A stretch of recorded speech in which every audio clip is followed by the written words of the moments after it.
Goblok kamu. Kamu bikin jembatan goblok. Ya, saya goblok tapi rakyat ini desa minta jembatan, saya bangun jembatan. Waktu kita diganggu, dijajah bangsa asing, selalu ada saudara-saudara kita dari bangsa kita sendiri yang juga mempermudah bangsa asing itu menjajah kita, merampok kekayaan kita, membuat kita budak. Itu saudara kita juga. Jadi ini bukan fenomena baru.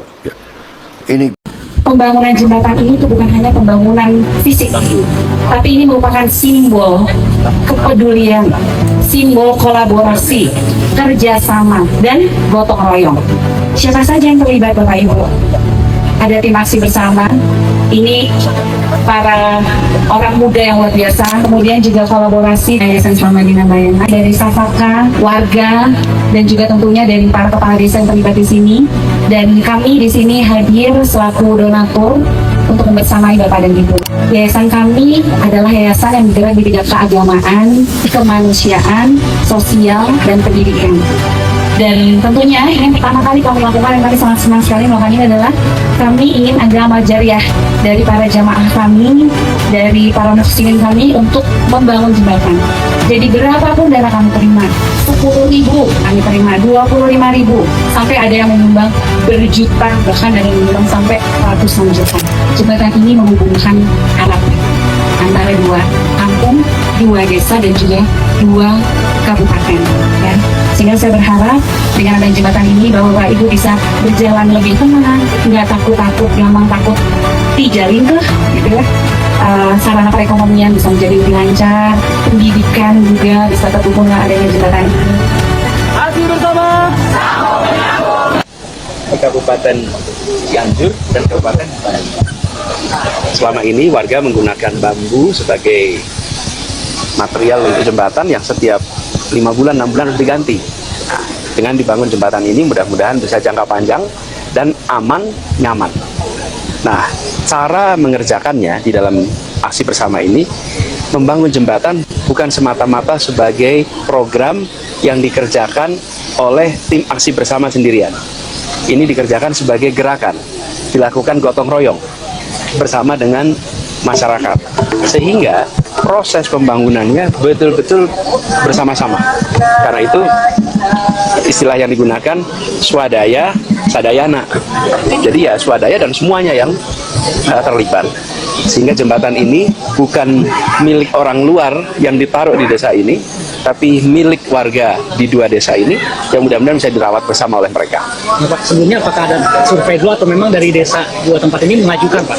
Ya, prosesnya di banyak tempat itu selalu aspirasi kebutuhan yang kemudian sampai kepada teman-teman, lalu teman-teman aksi bersama melakukan kunjungan, observasi bersama-sama dengan warga, baru kemudian diputuskan untuk pembangunannya.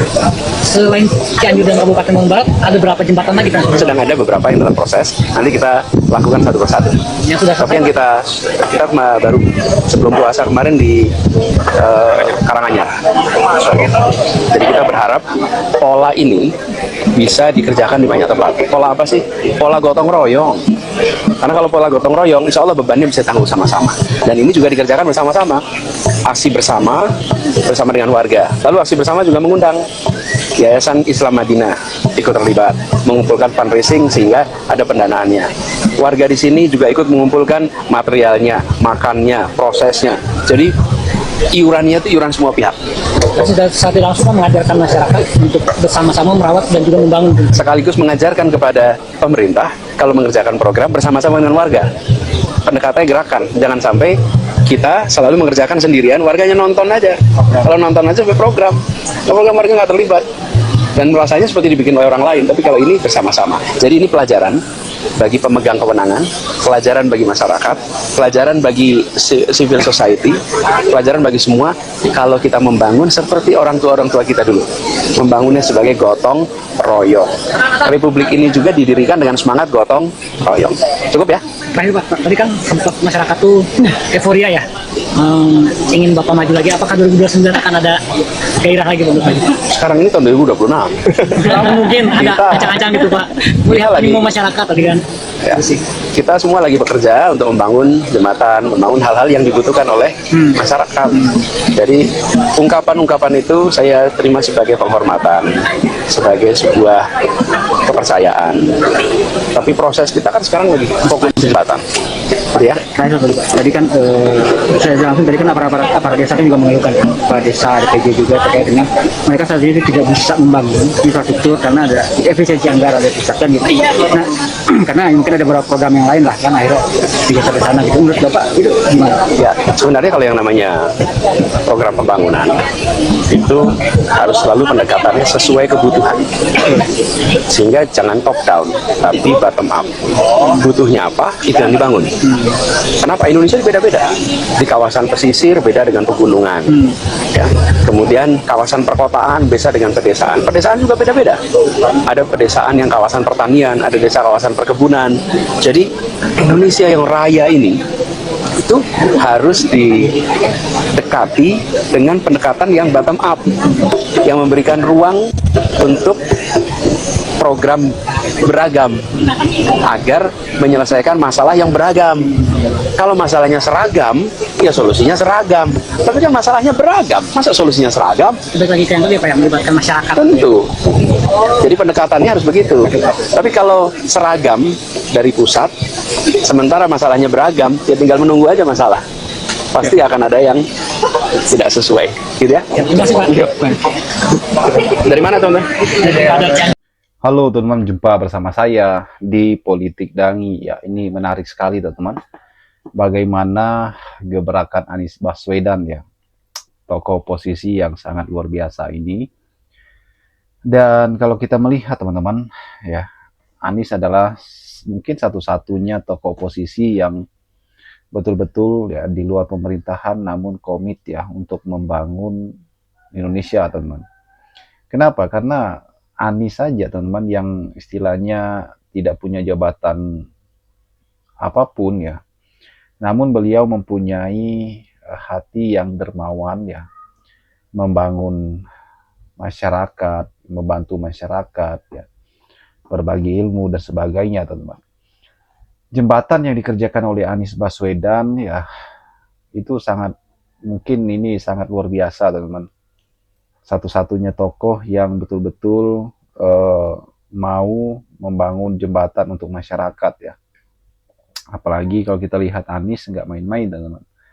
Beliau ini adalah tokoh salah satu tokoh terkuat ya, bakal capres 2029 mendatang ya.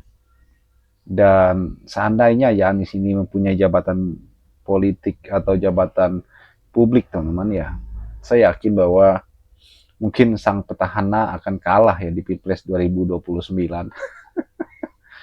Namun ya semua sudah terlanjur teman-teman, dan saya yakin bahwa apa yang Anies kerjakan hari ini ya, apa yang Anies lakukan hari ini adalah sebuah investasi masa depan. Bagaimana Anies membangun pondasi-pondasi politiknya yang sangat kuat, mulai dari membuat partai politik ya kan, gerakan rakyat, dukungan-dukungan dari masyarakat semakin luas, bagaimana masyarakat kemudian ya semakin cerdas teman-teman ya. Di era digital saat ini juga masyarakat melihat ya bagaimana informasi itu sangat cepat ya. Baik buruknya yang dilakukan penguasa, masyarakat juga tahu dan sebagainya teman. Saya rasa bahwa apa yang dilakukan oleh Anies ya, membangun sumber daya manusia melalui pendidikan juga sangat luar biasa dan sebagainya. Apa yang dikerjakan Anies ini betul-betul sangat luar biasa menurut saya teman-teman. Dan apalagi kalau kita melihat ya bagaimana nama Anies semakin bersinar teman-teman menjelang 2029. Bagaimana menurut kalian? Kita diskusi di kolom komentar ya.